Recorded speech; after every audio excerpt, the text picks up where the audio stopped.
ونستعينه ونستغفره ونعوذ بالله من شرور أنفسنا وسيئات أعمالنا من يهده الله فلا مضل له ومن يضلل فلا هادي له أشهد أن لا إله إلا الله وحده لا شريك له وأشهد أن محمدا عبده ورسوله لا نبي بعده يا أيها الذين آمنوا اتقوا الله حق تقاته ولا تموتن إلا وأنتم مسلمون يا أيها الناس اتقوا ربكم الذي خلقكم من نفس واحدة وخلق منها زوجها وبث منهما رجالا كثيرا ونساء واتقوا الله الذي تساءلون به والأرحام إن الله كان عليكم رقيبا فإن أصدق الحديث كتاب الله وخير الهدى هدى محمد صلى الله عليه وسلم وشر الأمور محدثاتها وكل محدثات بدعة وكل بدعة ضلالة وكل ضلالة في النار. Mari kita bersyukur kepada Allah Subhanahu wa Ta'ala pada malam hari ini, malam Kamis tanggal 15 Muharram 1442 Hijriah, bertepatan dengan tanggal 2 September 2020. Alhamdulillah kita sehat walafiat, kita dapat kembali berkumpul bersama di Musala Nurul Haq ini, melaksanakan salat maghrib berjamaah. InsyaAllah kita akan melaksanakan salat isya berjamaah kembali antara maghrib isya, kurang lebih 40 menit ini kita isi dengan kajian-kajian agama Islam. Kita buka hati kita buka pendengaran kita untuk menerima ayat-ayat Allah, hadis Rasulullah sallallahu alaihi wasallam, perkataan-perkataan para ulama salafus salih yang menjadikan tuntunan kita dalam melaksanakan syariat agama kita sebagai seorang muslim dan muslimah.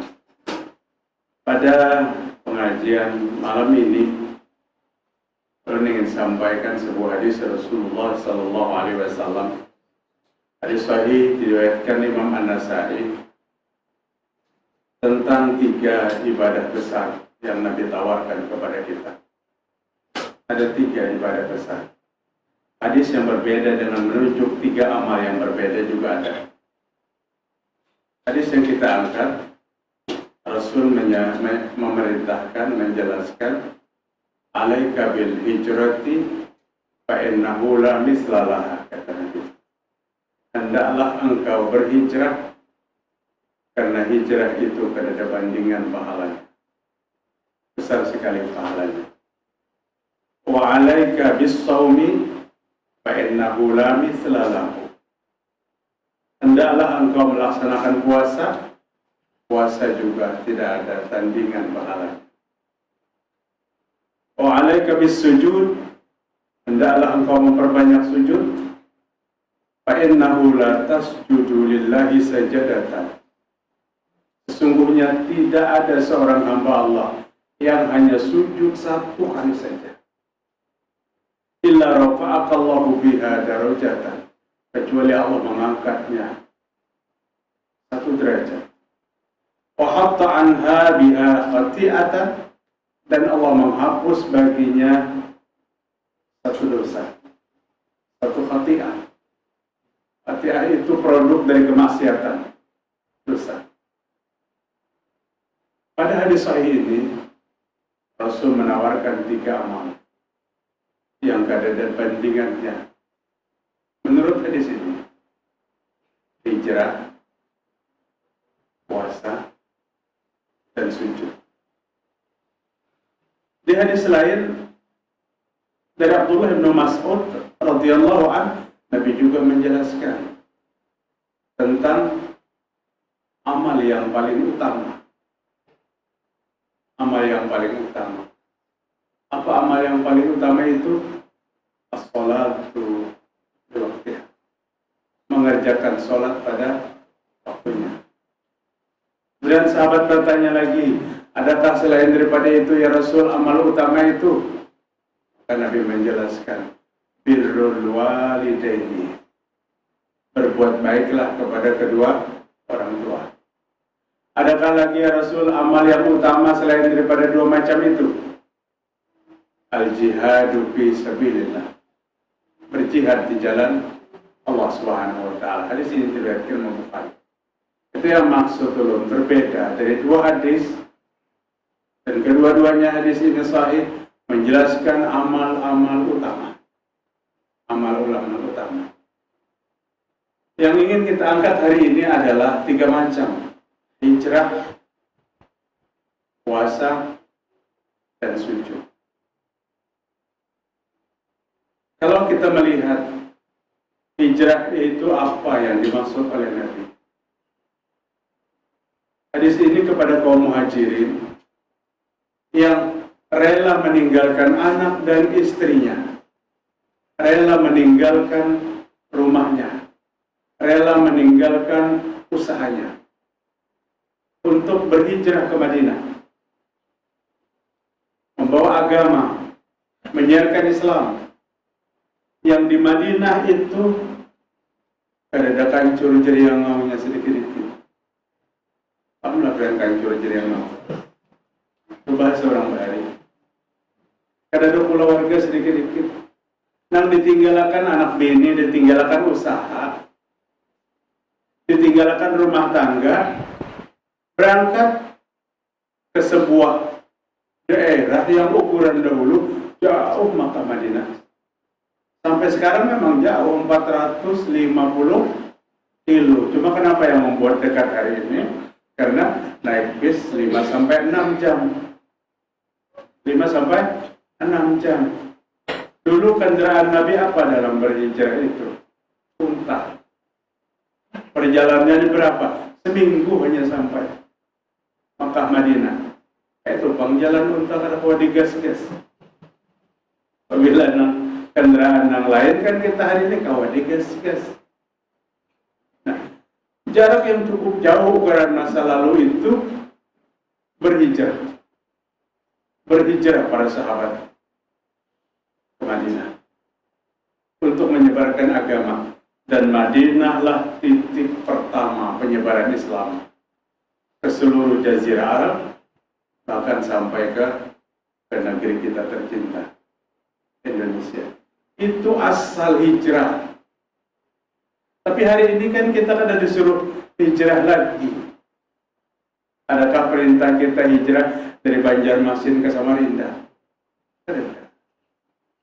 Hijrah hari ini dari 4 macam. Dari kafir kepada muslim. Itu hijrah namanya. Dulu tidak Islam, kemudian masuk agama Islam, itu namanya hijrah. Dari syirik kepada tauhid, itu hijrah namanya. Senang melakukan segala bentuk paham perbuatan yang nilainya menyekutukan Allah. Dan dia menganggap itu tidak syirik. Suatu hari dia mendapatkan kajian pencerahan yang bagus, dia paham itu syirik, dia tahu besarnya dosa syirik, maka dia hijrah. Dia tinggalkan segala bentuk kemusyrikan itu. Dia hijrah kemana? Ke tauhid. Tauhid itu mengesahkan Allah, syirik itu menduakan, meninggalkan, menseratuskan, menseribukan. Jadi syirik itu menyekutukan Allah dari 1 sampai sebanyak-banyaknya. Adapun tauhid itu mengesahkan Allah Ta'ala. Dan ini yang diajarkan Nabi Muhammad Sallallahu Alaihi Wasallam selama 13 tahun. Belum ada lagi perintah sholat, belum ada lagi puasa, belum ada zakat, belum ada apapun. Nabi menawarkan qul la ilaha illallah. Katakan la ilaha illallah, kalian akan beruntung. Kenapa Nabi menyuruh mengatakan la ilaha illallah? Karena la ilaha illallah adalah kalimat tauhid. Kalimat ini wajib diucapkan bagi orang yang baru mengenal Islam. Hanya masuk Islam, kalimat ini diucapkan. Bahkan diawali dengan kalimat persaksian. Asyhadu an la ilaha illallah wa asyhadu anna Muhammadar Rasulullah. Orang yang baru masuk ke dalam Islam, maka harus kumandangkan kalimat ini. Jika tidak mengumandangkan kalimat ini, dia masuk ke Islam hanya lewat hati, belum sempurna, belum pas keislamannya. Diucapkan dan dipersaksikan di hadapan orang yang menyaksikan keislaman itu. Ternyata bapak-bapak, ibu-ibu, kalimat ini pulang nang diucapkan menjelang mati. Allah menuntut mengucapkan kalimat ini menjelang kematian dan jaminannya adalah surga. Mengucapkan kalimat ini menjelang kematian adalah surga. Man qala la ilaha illallah akhiru kalami dakhala jannah. Siapa yang mengucapkan kalimat la ilaha illallah akhir kalam. Akhir kalam itu kada ada ucapan lagi setelah itu. Maka dijamin masuk surga. Dalam sebuah hadis sahih yang Nabi sampaikan. Artinya apabila mengucapkan la ilaha illallah, tenang setelah itu sampai habis napasnya, pasti orang itu masuk surga. Kenapa dikatakan pasti? Karena beritanya berita pasti. Berita Nabi Muhammad SAW. Lain halnya kalau kita membawa kisah, bisa meleset. Tapi Nabi yang menceritakan, siapa yang akhir hayatnya mengucapkan la ilaha illallah, masuk surga. Dan kadang-kadang pada saat kita membimbing pula warga kita, orang tua kita, saudara kita, tetangga kita hendak mati, ada yang merespon tapi dengan tidak ucapan, lidahnya bergetar-getar. Kalau jelas kita mengajari la ilaha illallah, kemudian dia ikuti la ilaha illallah, itu jelas. Tapi beban dari kadang-kadang lagi mengucapkan kalimat itu, sekalipun hanya lidahnya yang bergetar-getar. Mengetahui orang mengucapkan la ilaha illallah itu jangan melihati bibir, lihati lidah. Karena la ilaha illallah diucapkan, kada ada campur tangan bibir atas bibir bawah. La ilaha illallah, bibir atas bibir bawah, tengah apa waktu mengucapkan. Di mana kita melihat bahwa ini diucapkan, lidah bergetar, lidah bergoyang-goyang di waktu kita talkinkan. Ini yang namanya talkin. Lakido mau takut, ajari orang yang hendak mati dengan la ilaha illallah. Mama kita, abah kita kadang mengucapkan seperti yang kita ucapkan, tapi lidahnya bergerak. Maka husnuzon kita bahwa kalimat yang kita ajarkan direspon. Lidahnya tidak bergerak, tapi tadinya matanya terbuka, kemudian pada saat kita ucapkan dia berkedip matanya sampai tertutup. Ini merespon namanya. Sudah termasuk. Atau mata tidak berkedip, lidah kada kelihatan di waktu kita mengucapkan la ilaha illallah, diacungkan telunjuknya. Artinya apa ini? Satu atau dua? Satu kan? Allah Esa. Kalimat ini yang diucapkan oleh Bilal di waktu dadanya ditindih dengan batu besar, dibaringkan di atas pasir yang panas. Bayangkan biar kalau musim panas di sana, menjajak pasirnya diluyup batis kita.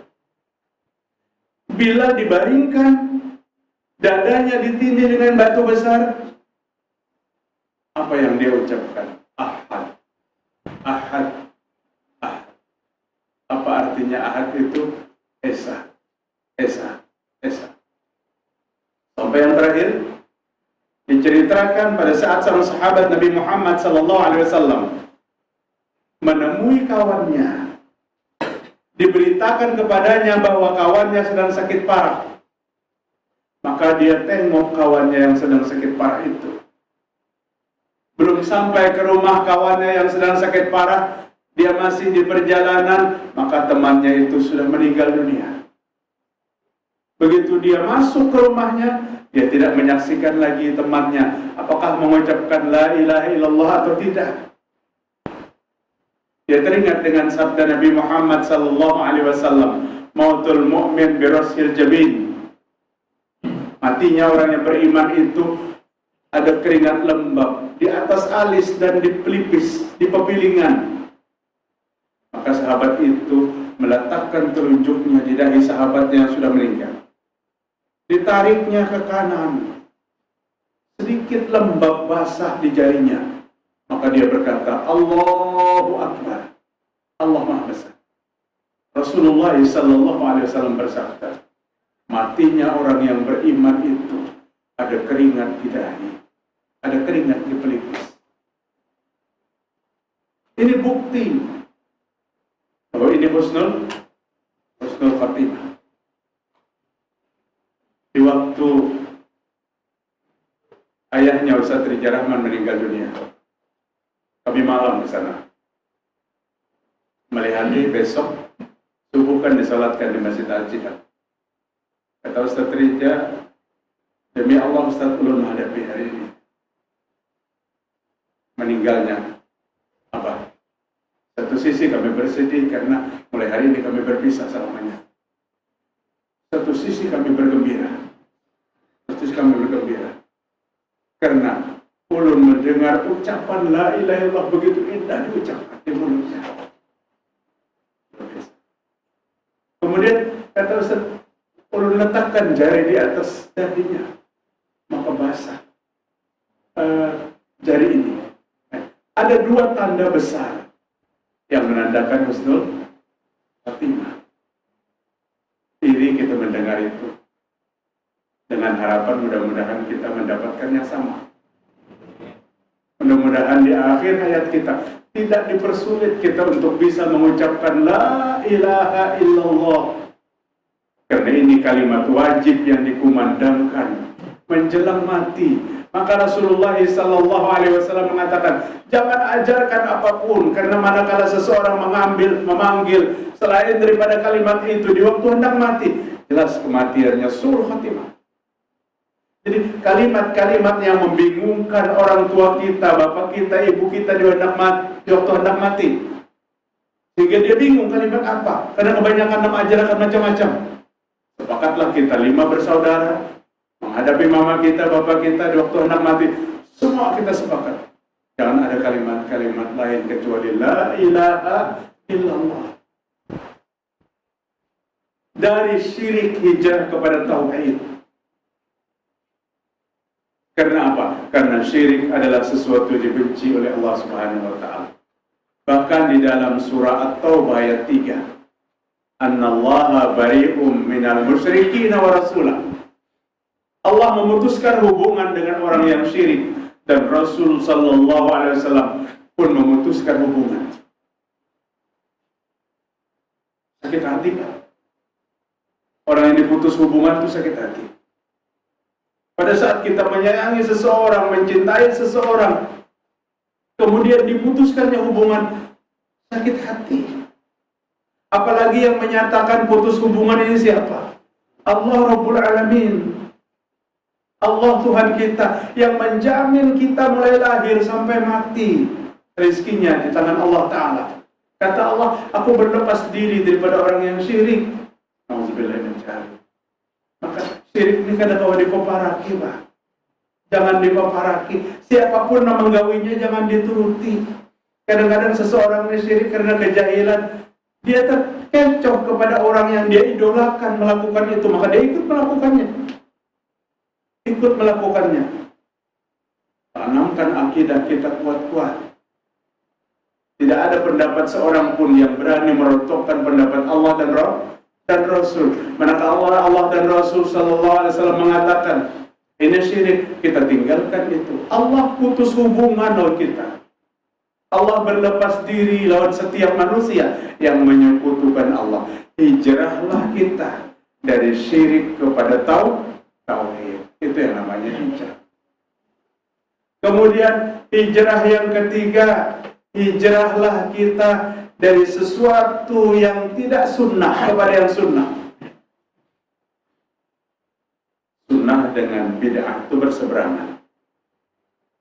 Apabila bid'ah ada, maka sunnah ada. Hidupnya dikuasai oleh sesuatu yang baru dalam Islam, maka yang sunnah hilang. Yang lebih sedih lagi, pada saat dia tidak sadar bahwa dia melakukan sesuatu yang bukan sunnah, bukan dianjurkan. Maka kita lebih berhati-hati, karena kata Abdullah Ibn Mas'ud, al-iqtisadu bis sunnah khairun minal ijtihad bil bid'ah. Sedikit aja tapi sunnah, sedikit aja ibadahnya, tapi sunnah lebih baik daripada siang malam, tapi tidak disunnahkan. Artinya apa? Yang dibutuhkan dalam Islam untuk kualitas ibadah, nilai sebuah ibadah, sumber sebuah ibadah, dikit banyak itu relatif. Lamun banyak sunnah lebih baik tentu, tapi sedikit yang sunnah dengan banyak yang tidak sunnah, jauh, kata Ibnu Mas'ud, lebih baik yang sedikit tapi sunnah. Mulai kita satu persatu. Maka kita melihat ibaras itu anak pemasak, ibu-ibu biasanya apapun yang diitihi antahnya supaya jangan terbuat, karena antahnya merusak. Dimasak karena mau masak, ditabuh ke dalam lambung, merusak lambung. Kiki dulu ke pinggirakan nih, karena mau dimasak nih kan. Hijrah kita. Mudah-mudahan Allah memberikan hidayah kepada kita, sehingga kita bisa mengenal sunnah dan kita bisa mengenal yang tidak sunnah. Alangkah sedihnya seseorang pada saat hari kiamat kelak menuntut di hadapan Allah, ya Allah, hamba beribadah segini, siang malam berbulan-bulan ini, tapi catatan kita kosong, catatan ibadahnya tidak masuk. Kenapa? Yang kita lakukan bukan ibadah, tapi kita mengklaim ibadah. Kita mengaku ibadah yang paling besar, padahal bukan ibadah. Hijrah yang keempat, hijrahlah dari kemaksiatan kepada ketaatan. Sedang sudah umur kita 40, umur kita 50, apalagi 60. Kalau 60 itu sudah masuk dalam apa yang Nabi katakan, a'maru ummati ma baina 60 wa 70. A'malu ummati ma baina 60 ila 70. Umur umatku itu antara 60 dan 70. Tapi Nabi tidak katakan gak ada yang lebih pada 70. Tapi apa kata Nabi? Wa aqalluhum ma yajuz zalika. Sedikit yang lebih pada 70. Bisa ada sama di ruangan kita nih. Ibu-ibu ada kan yang lebih 70? Ada. Memang sedikit. Umurku 60, umatku 60 sampai 70, sedikit yang lebih daripada itu. Artinya ada, di sini 80, sini 90, sini 100, banyak ada, tapi sedikit. Artinya Rasul sudah memberikan peringatan keras kepada kita jika usia kita menginjak 60 tahun. 60 tahun, lamun sampai 70 tahun, 10 tahun aja lagi. Namun semuanya kita menyelesaikan sisa-sisa umur. Semua kita menyelesaikan sisa umur. Yang umur 10 tahun pun menyelesaikan sisa umur. Maka sisanya ini betul-betul kita isi dengan sesuatu yang bermanfaat. Ulama menyebutkan umur itu kayak batu es, digenakan hancur luluh sampai satu saat habis. Umur itu kayak batu es, tinggal kita menaruhnya aja lagi di mana batu esnya. Kita taruh di tempat pelaminan kita, wadah kita guring, timbul basah aja tilang. Ditaruh di tengah jalan hancur. Ditaruh di solokan hancur. Jadi manfaatkanlah batu es yang pasti habis ini pada hal yang bermanfaat. Ditaruh dalam jiran, buati setruk cap mandau, sebiji, nyeronum. Tapi jangan siang bulan puasa, berbahaya. Manfaatkan umur itu pada tempat-tempat yang baik, karena Allah akan pertanyakan di mana menghabiskan umur kita.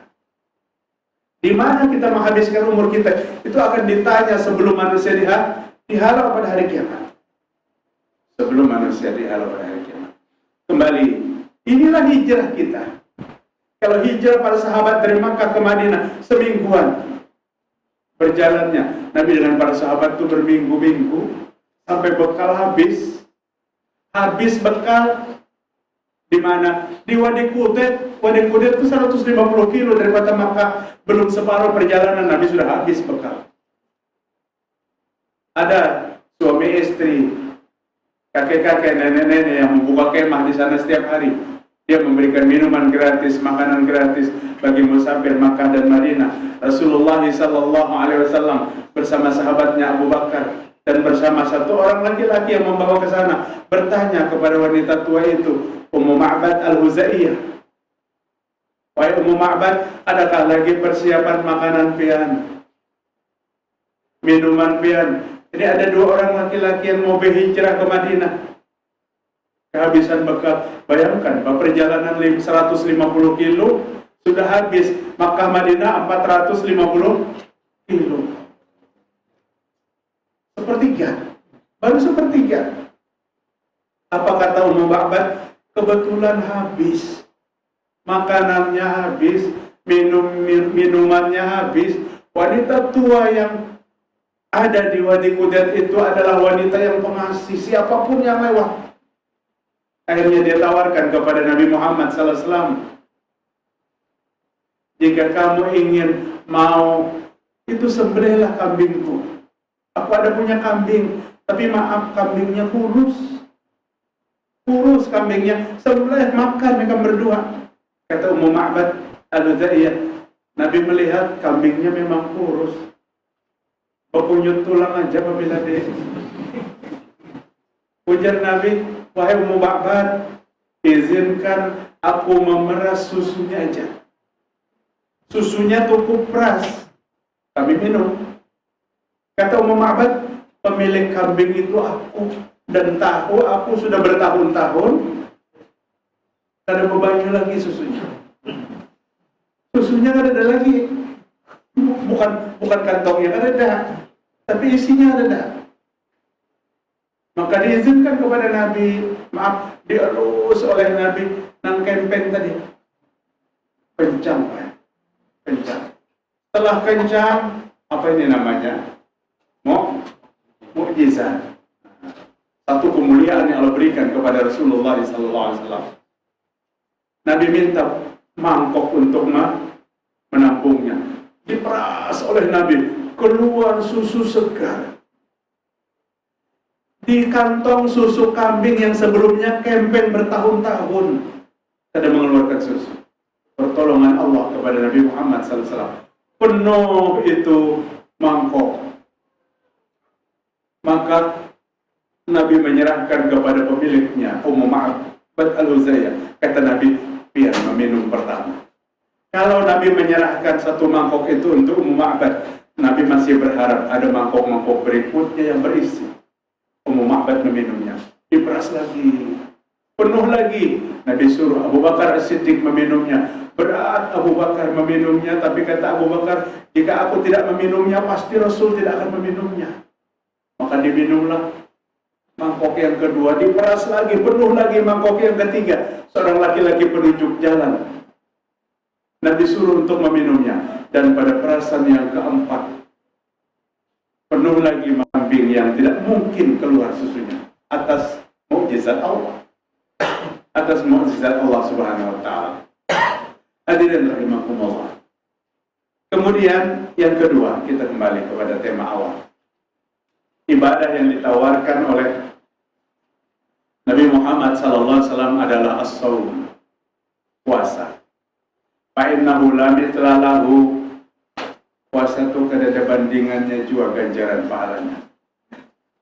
Puasa itu ibadah yang paling dekat dengan keikhlasan.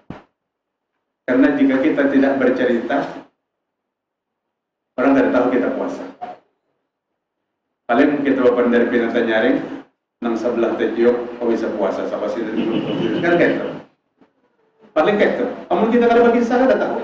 Maka ibadah puasa adalah ibadah yang paling dekat dengan keikhlasan.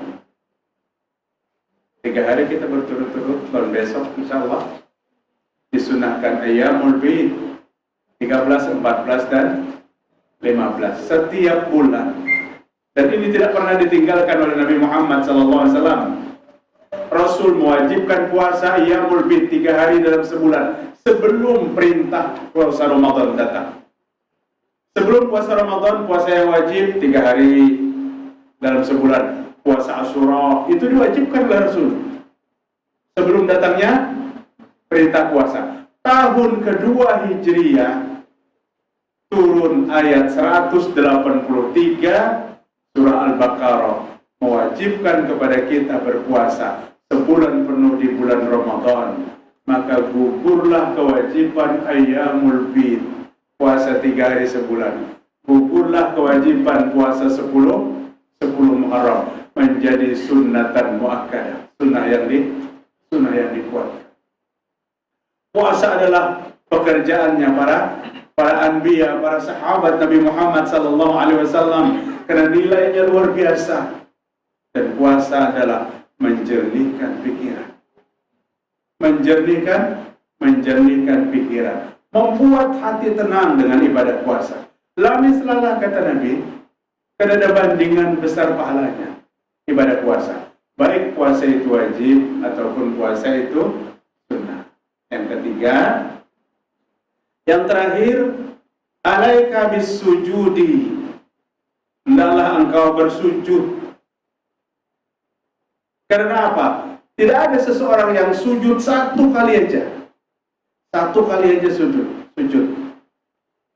Kecuali Allah angkat derajatnya dan Allah ampuni segala dosa-dosa dan kesalahan. Dalam sebuah hadis yang diriwayatkan Imam Muslim dalam sahihnya, An Rabi'ah ibn Ka'b Al-Aslami. Hadis ini dari Rabi'ah bin Ka'ab Al-Aslami. Dia periwayat hadis dan dia pelaku hadis. Rabi'ah bin Ka'ab ini pelakunya dan dia yang meriwayatkannya. Banyak yang seperti ini. Pelakunya seperti apa? Kuntu abitu ma'a Rasulillah sallallahu alaihi wasallam. Di waktu aku bermalam di rumah Nabi Muhammad sallallahu alaihi wasallam. Di waktu aku bermalam di rumah Nabi. Fa'ataituhu biwudu'ihi wa hajatihi. Maka aku bawakan air ke rumah Nabi setiap malam. Apabila Rabi'ah tidak bermalam di rumah Nabi, di mana Rabi'ah itu bertempat bermalamnya? Rabi'ah itu bermalam di sufatil masjid, di emperan masjid. Laki-laki sahabat yang Nabi sayangi tapi miskin. Nabi sayang laudinya. Apabila guring di masjid atau guring di rumah Nabi, tiap malam di waktu Nabi qada hajat, hendak buang air, istinja, hendak wudu, dibawakannya bajunya. Sehingga pada satu saat Nabi katakan kepada Rabi'ah, "Ya Rabi'ah, wahai Rabi'ah, pintalah sesuatu kepadaku." Rabi'ah, pintalah sesuatu kepadaku. Ibu-ibu, Rabi'ah ini laki-laki bukan? Kalau pian kira Nabi orang guring membawa bebinian guring di rumah ada. Kalau di Banjar Rabi'ah itu sepanjaran bebinian. Cari aja siapa ngarannya Rabi'ah, pasti bebinian. Ini Rabi'ah bin Ka'ab ini laki-laki. Maka Nabi berkata, pintalah kepadaku wahai Rabi'ah. Rasul menyuruh meminta sesuatu. Jika Rabi'ah ini orang yang tidak mementingkan akhirat, dia miskin, hidup di emperan masjid, tinggal, pasti dia minta kehidupan yang mewah. Doakan wahai Rasul biar menjadi orang yang kaya raya. Mungkin kalau tertawari kita bisa kayak itu kita minta. Tapi Nabi menawarkan kepada Rabi'ah. Apa kata Rabi'ah? Faqultu, maka aku kata di hadapan Nabi, as'aluka murafataka fil jannah. Ya Rasul, ulun minta kita berkumpul di surga. Ulun minta kita berkumpul di surga wahai Rasul sallallahu alaihi wasallam.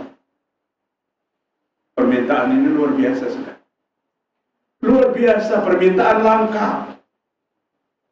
Tapi Nabi tetap mengatakan, apa kata Nabi? Qala au ghairu dzalik. Wahai Rabi'ah, adakah tambahan daripada itu yang dipinta? Adakah permintaan daripada itu? Qultu huwa dzaka, maka aku kata, cukup wahai Rasul, satu itu aja jika dikabulkan. Belum minta kita berkumpul di sana. Permintaan memang ada tanggung-tanggung. Tapi inilah permintaan orang yang mementingkan akhirat. Qala, maka Nabi bersabda, fa'inni ala nafsika bikasratis sujud. Hadis diriwayatkan Imam Muslim dalam sahihnya 489 nomor hadis. Aku katakan kepadamu wahai Rabi'ah, tolonglah aku, bantulah aku untuk menjadikan permintaanmu terkabul.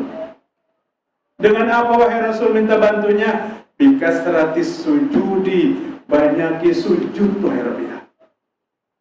Sujud itu di mana anaknya, Pak? Di dalam sholat. Di dalam sholat. Banyaki sujud.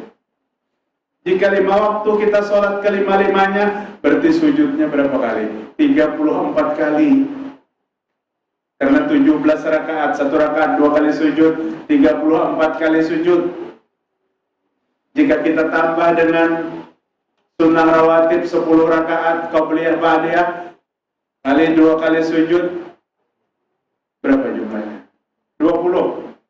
20 tambah 34, 54. Ditambah dengan 11 rakaat sholat malam, 22 sujud, 54. Ditambah 22, 70, 76. Tambah 4 kali sujud lagi. Setelah matahari sepanjang galah. Di waktu anak unta jingkrak-jingkrak kakinya kepanasan. Salat apa namanya? Salat duha. 80 kali sujud dalam sehari. Ini yang biasa dilakukan oleh sahabat Rasulullah sallallahu alaihi wasallam. Para jamaah sekalian rahimakumullah. Ini yang menjadikan motivasi Umar bin Khattab radhiyallahu anhu dalam kehidupan. Sehingga Umar berkata, "Laula an asira fi sabilillah wa adha jabhati lillah wa ujalisu aqwaman ma yantiquna ataibul hadis kama yantiquna ataibus samar lam ubali an akuna qad mata." Apa kata Umar? Jika kakiku kada kawal lagi melangkah untuk berperang ke medan perang, jika dahiku tidak lagi kuletakkan sejajar dengan kaki di waktu sujud, jika keinginanku tidak mau lagi berkumpul-kumpul dalam satu majelis, an ujalisu aqwaman, berkumpul satu majelis dalam satu kaum, yang cikuna ataibul hadis, menikmati nikmatnya, indahnya hadis-hadis Nabi yang disampaikan, kama yang cikuna ataibus samar, seperti orang menikmati memakan buah-buah segar. Lam ubali an akun qad mata, aku kada peduli lagi kata Umar, biar aku mati kada apa-apa. Kalau 3 macam ini kada ada dalam hidupku, biar aja aku mati. 3 macam ini motivasi dalam kehidupanku. 3 macam ini pembangkit semangat aku hidup. Jihad di jalan Allah, meletakkan dahi sujud kepada Allah, kemudian semangat hati untuk menuntut ilmu seperti hari ini. kita duduk bersama. Kita terima indahnya hadis-hadis Rasul yang sampai kepada kita. Kata Umar, seperti nikmatnya dan lezatnya seseorang yang memakan buah segar. Maka dalam kajian itu jangan tepi jauh. Temanya itu jangan tepi jauh. Kadang-kadang jauh benar yang disampaikan. Ini kajian agama. Qala Allah, qala Rasul, wa qala sahabat. Sahabat adalah al-ulama salafus salih. Allah berfirman, Al-Quran. Nabi bersabda, hadis dan sunnah. Sahabat Nabi berkata, adalah orang-orang setia yang mengikuti kehidupan Nabi Muhammad SAW. Jadi kajian itu kada berjauh-jauh. Aman terlalu jauh benar pembicaraannya, nang mendengar kada paham. Tapi kepahaman itu hidayah. Kepahaman itu hidayah. Allah yang membuka akan hati kita untuk bisa memahami. Dan perintahnya kita bukan paham. Perintahnya itu hadir. Dalam majelis ini perintahnya hadir. Paham kada paham, jangan bosan hadir. Temanya sama, yang satu paham sekali mendengar. Ada yang satu 10 kali mendengar kada paham. Kenapa? Karena kepahaman ini hidayah. Tapi manakala kada paham, jangan bosan. Cuma ada kita tuh bahan memilih, minta maaf lah. Aku kok masuk dia itu kan lebih paham, jadi boleh kajian sini umpamanya. Lalu pian ke kajian yang lain. Oh kada apa-apa. Jika memudahkan pian untuk paham kepada agama, kan jadi masalah. Yang wajib itu hadirnya. Yang diberitakan itu hadirnya. Mungkin dulu pernah ada kajian lain mengisahkan di waktu kami umrah dulu tahun 2013 waktu itu. Guide kami Ustaz Fakhruddin dari Solo. Di Madinah kajian berbahasa Indonesia disampaikan oleh Ustaz Dr. Firanda Tirza. Kami hadir bersama rombongan. Bingung ulun di tengah kajian bahasa Indonesia Malaysia kan paham. Ada berlima orang Pakistan yang 4 hadir. Pakistan, kita pinandui, bajunya berbeda. Hadirinya, tegang pada kita. Menurut kita paling mencari kawan di kajian. Dia tuh memperhatikan. Ujar ulun, selesai kajian, lalu saya pakai guide kami Ustaz. Aku di Pakistan tuh mengerti kan bahasa Indonesia. Kan kajiannya bahasa Indonesia. Kami dekati, kenalan.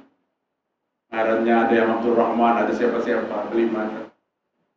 Jadi ujar Ustaz Fakih, mana aku nih? Dari mana? Dari Pakistan. Mengertikah bahasa Indonesia sehingga hadir pada majelis berbahasa Indonesia? Alhamdulillah, Pak, 5-5-nya kadang-kadang mengertinya. Kadang yang mengertinya 5-5.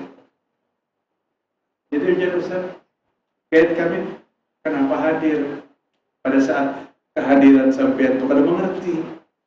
Pian kada mengerti hadir di sini. Tapi kenapa pian hadir? Jawabannya itu mengagetkan kami. Kami hadir di sini hanya ingin nama-nama kami disebutkan Allah di hadapan malaikat.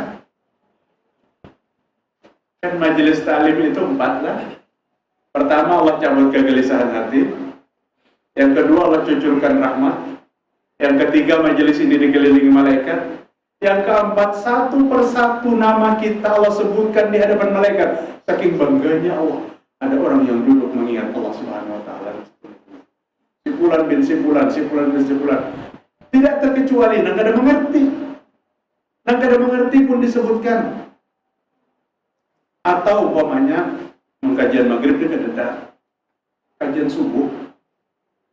Pukul 3 hanya datang pegawai, teguring sempat sejam, Adzan subuh turun ke kajian, pas turun ke kajian hingga asik, ada kesandaran sampai selesai. Terus ini mulai assalamualaikum aja.